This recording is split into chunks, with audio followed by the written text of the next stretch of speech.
Good morning, everyone, and welcome back to Bluegrass Dreams and Seams. My name is Cheryl, and wow, I got a surprise on how many people probably are interested in fabric manipulation incorporated into our clothing. That we're going to be talking about this dress back here. This is a graphic tee that I had, and it got damaged on the lower part of it. There was like little splatters of bleach on it, and it took the color out. Of course, it's a Life is Good shirt. And I've had maybe 2 or 3 of those that I really, really liked, and that was the only time I ever bought a graphic tee. So where did I get the idea to do this? Well, it's not my idea.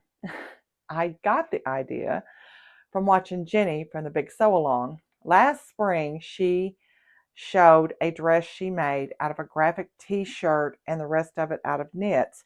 And I thought, that's it. That's what I want to do. But I'm going to use a different pattern.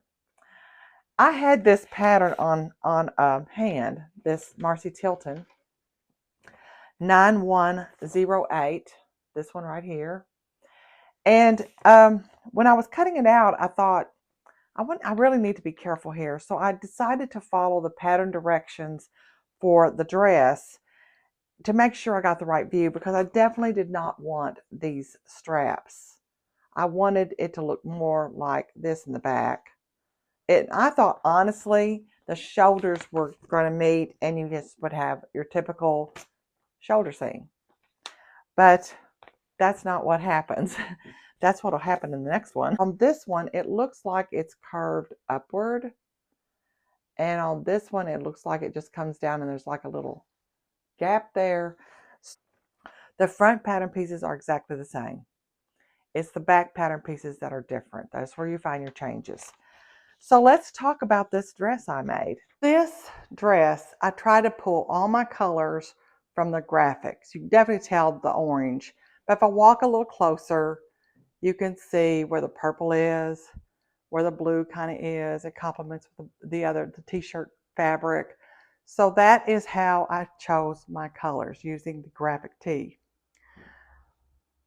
Things that I'm not in love with, really on the front, it has to be the pockets. They just look saggy and sad, but not as sad as I did before I cut the 1 inch from the front on each side and the 1 inch from the back on each side. So what you're looking at is pretty much a standard large cut dress, all using a large cutting line. Let's talk about the back. So right off on the back, you can see that there's these shoulder straps. I'm not in love with them. I would much rather had a shoulder seam where your front and your back come together and meet.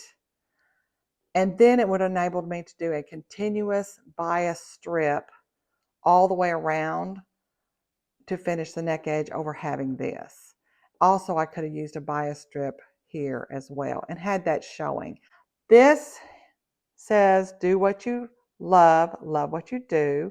This came from the t-shirt, and I pulled it off and I put it here because I loved what it said, and it kind of gives something for the back. This is also the reverse side of the fabric, or the wrong side of the fabric. I just chose to use it just for interest. I do love the tucks, that center front. What happens when you step back is you see the hem is different. You've got it up here and then down here. I don't like it. I just don't like it. It is in the back, and my husband says it doesn't bother him, but it bothers me.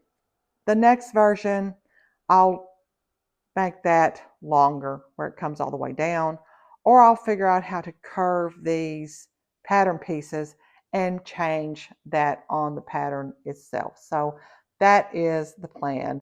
I'm going to wrap this video up by just going through the fabric suggestions for this by Marcy, what she suggests. So the first one really hits the t-shirt and the leggings because it's two-way stretch knits, and you can use rayon spandex, which I did feel of that yesterday. In my opinion, that would be perfect for the t-shirt, rayon spandex. It's soft, it has a little drape to it. Yes, I think you might want body, but I don't mind having a t-shirt that's got just a little bit of softness or drapeness to it. so that it doesn't look like it's just skin hugging, you know. Now leggings is a different thing.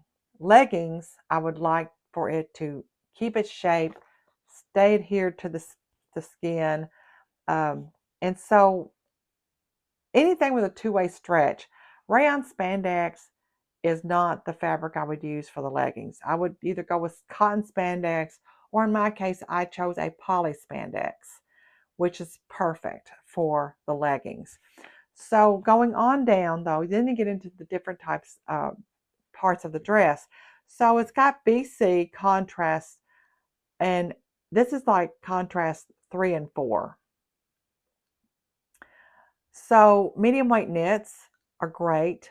Lightweight ponte, another great choice. Drapey stretch wovens. You know what I picture there? Those chambres that are stretchy, and they sometimes come in different color variations, the chambray, and some of them have the screen printing done on them. Wouldn't that be pretty to do one like that? Just using stretch chambray. That's another total version I would love to explore if I can ever find those types of fabrics again. Joanne's always had them, and I just happen to think of that. Okay, contrast 1 is mesh knit and lace jersey. Now look where she used that, right here in that center part. The contrast 2 is charmeuse, jersey, and lightweight cotton. Now when I looked at the lightweight cotton, I remembered her saying in the directions, you can, for the inside of your pocket, use a cotton. That probably would have given it a little bit more stability. Maybe I wouldn't have this droopy effect going on. It might have given this more body. I did use the knit interfacing right here for this so that this would stand up, and that did help. Happy sewing, everybody. I look forward to sharing with you next week.